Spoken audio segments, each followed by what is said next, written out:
Pada tahun 2044, dunia sudah berubah. Bukan hewan yang diternak, melainkan manusia juga akan diternak. Setiap anak dibesarkan dengan baik hanya untuk dibunuh dan menjadi makanan dari iblis di luar sana. Setelah mengetahui semua fakta mengerikan, anak-anak ini membuat rencana hebat untuk kabur dari sana. Apakah mereka berhasil kabur dari tempat mengerikan ini? Inilah alur cerita dari Promised Neverland.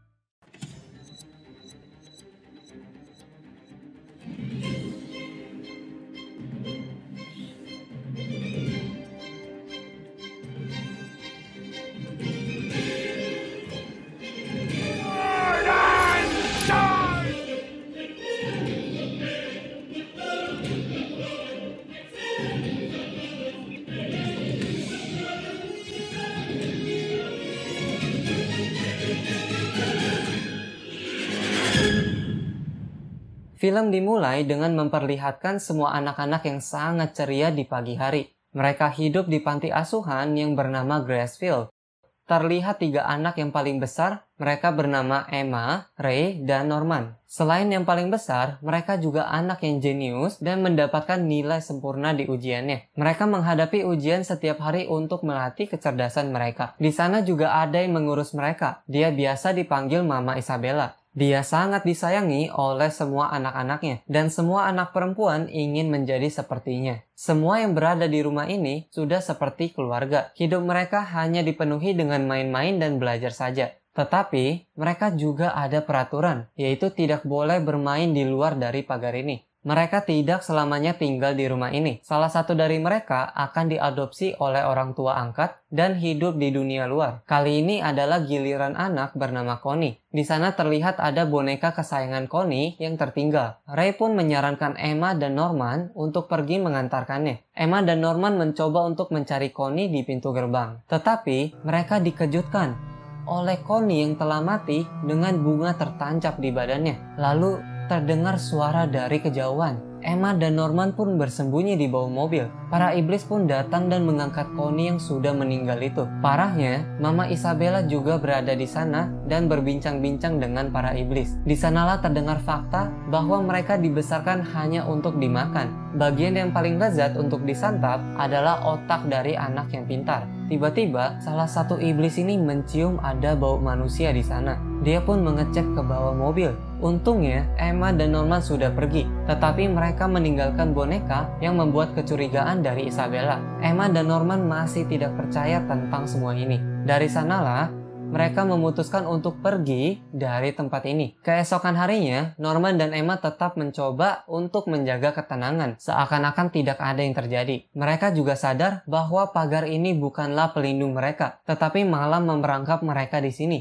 Akhirnya mereka memutuskan untuk melewati pagar ini. Ternyata mereka malah menemukan dinding yang besar. Mereka mulai membuat rencana untuk kabur dari sini. Mereka juga bersiap dengan melatih fisik anak-anak yang lebih muda dengan cara bermain untuk menghindari kecurigaan dari Mama. Mereka juga memperhatikan Mama seharian. Ketika ada anak yang tersesat di hutan, dia melihat ke alat bulat seperti jam dan bisa langsung menemukannya dengan sangat cepat. Saat itu juga mereka baru sadar bahwa Mama mempunyai alat untuk mendeteksi posisi mereka. Sepertinya Mama sengaja menunjukkan alatnya sebagai bukti bahwa mereka tidak akan bisa kabur dari tempat ini. Mama pasti sudah tahu siapa yang berada di bawah mobil saat itu. Setelah itu, Emma dan Norman menceritakannya kepada Ray. Tanpa ragu, Ray percaya dan memberikan usul untuk kabur hanya bertiga. Karena membawa yang lebih muda pastinya akan menyulitkan mereka nantinya. Itu terdengar masuk akal, mengingat di luar pasti akan ada banyak iblis. Namun Emma dan Norman tidak mau semua itu. Dia ingin kabur bersama dengan semua anak yang berada di sana. Mereka mencoba berdiskusi dan menemukan ada kode Morse dari orang yang bernama Minerva. Kode itu dituliskan melalui sebuah buku. Intinya adalah tempat ini bahaya dan menyuruh mereka untuk lari dari sana.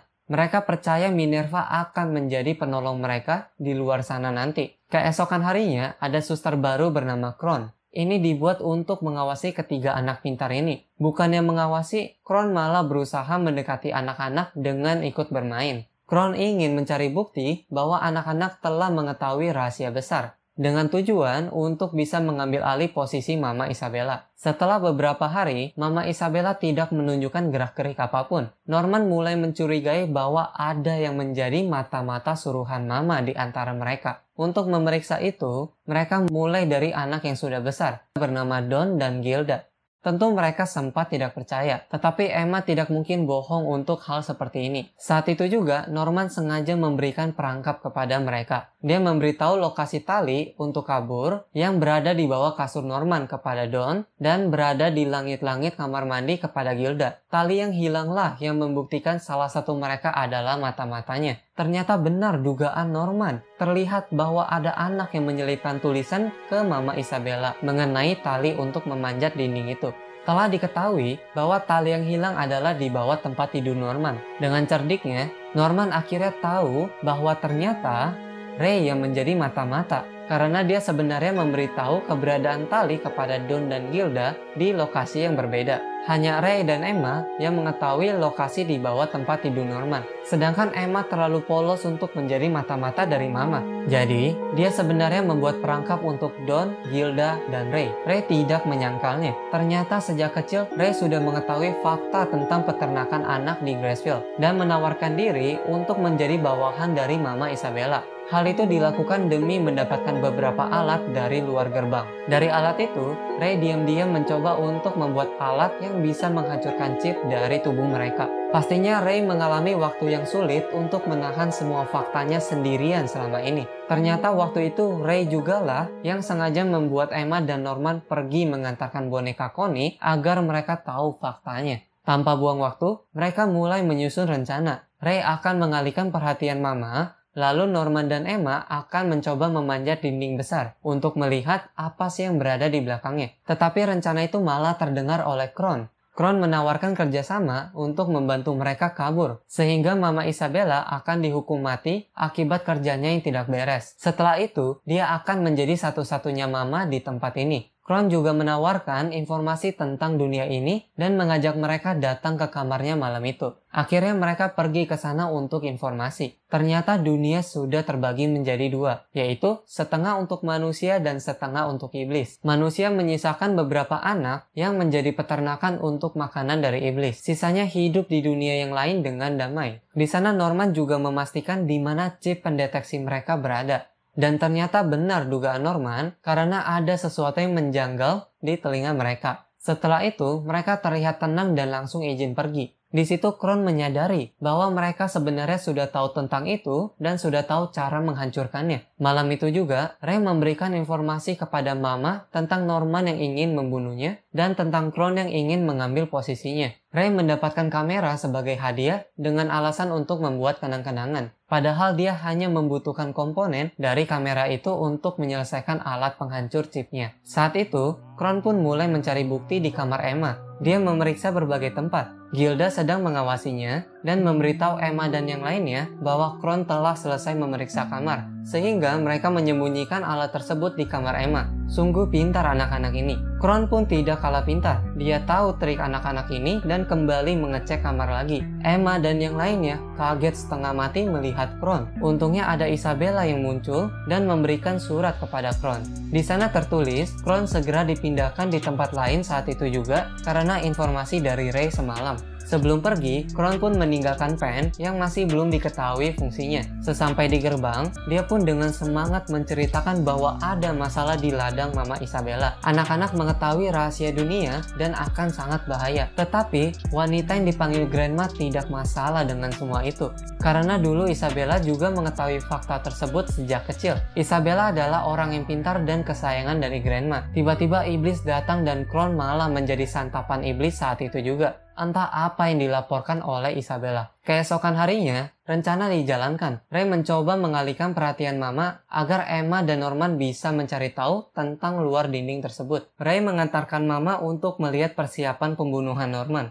Tapi Mama ternyata memang tidak bodoh dan malah mengunci Ray di kamar. Dia langsung mengarah ke posisi Emma dan Norman saat itu. Don menyadari ada yang aneh. Lalu Don pergi untuk menyelamatkan Ray. Sialnya, Mama Isabella sudah sampai ke tempat Emma dan Norman. Mama meminta mereka untuk menyerah saja dengan rencana mereka. Emma pun langsung mendorong Mama agar Norman bisa kabur membawa tali untuk rencana pelarian. Namun Norman terhenti ketika Emma berteriak.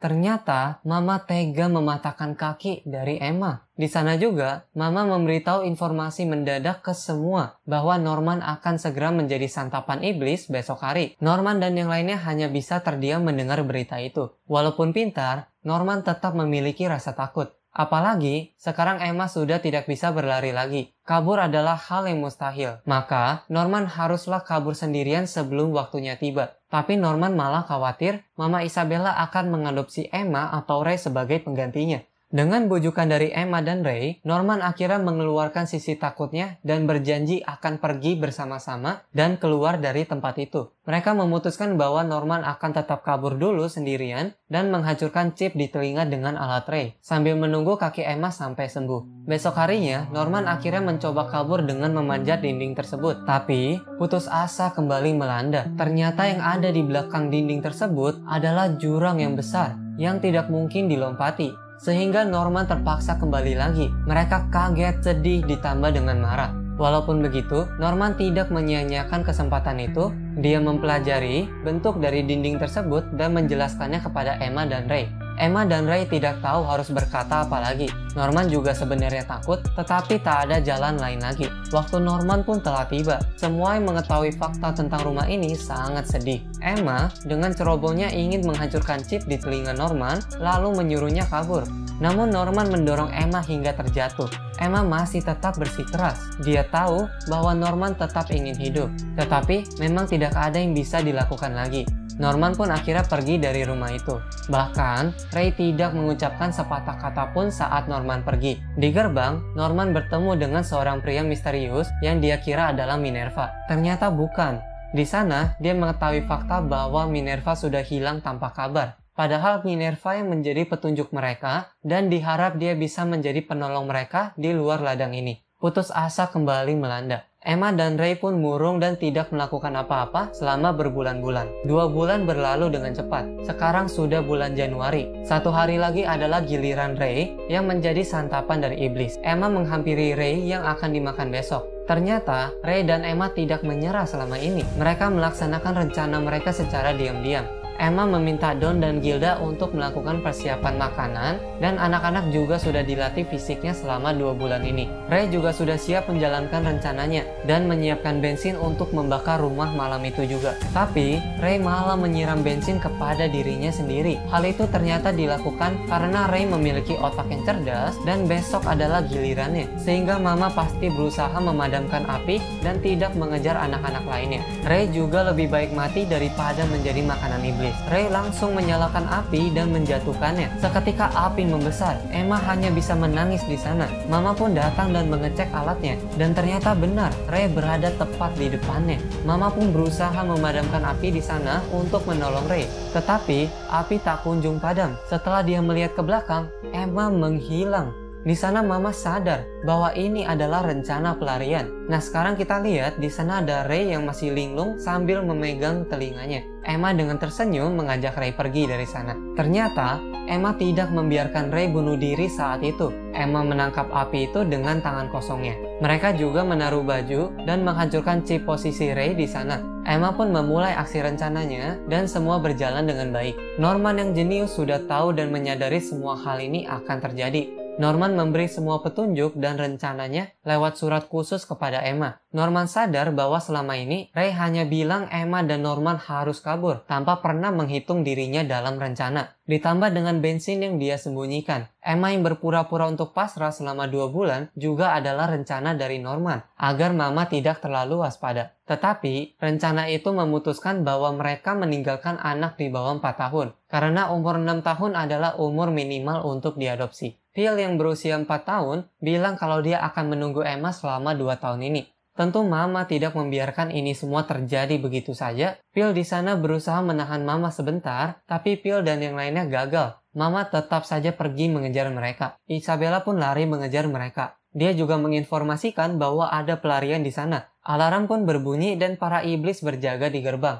Tetapi Norman juga sudah mempertimbangkannya. Dia sudah tahu Mama dan yang lainnya akan memperketat penjagaan di gerbang dan memberikan rencana lain, yaitu menyeberang langsung melewati jurang di tempat yang telah ditentukan. Mereka melemparkan tali dengan pemberat sampai melilit kepada pohon. Lalu, mereka menggunakan gantungan baju untuk menyeberang. Ray di sana hanya terdiam, masih tidak menyangka akan rencana Norman ini. Memang Norman tidak pergi dengan sia-sia. Sekarang sisa Emma yang belum menyeberang. Kacaunya, Mama sudah sampai tepat di depan Emma dan mengancam akan memutuskan talinya. Mama membujuk Emma dengan menceritakan masa lalu dan meyakinkan bahwa di luar sana jauh lebih kejam dan tak ada tempat untuk hidup. Emma dengan positifnya menyatakan kalau tidak ada tempat untuk hidup, kita akan membuatnya sendiri. Emma pun segera meluncur. Di sana bisa saja Mama memotong tali Emma, namun dia tidak memotongnya. Ternyata selama ini kasih sayang dia tulus terhadap anak-anak. Mama Isabella merasa sedikit bangga melihat anaknya bisa pergi dari sana.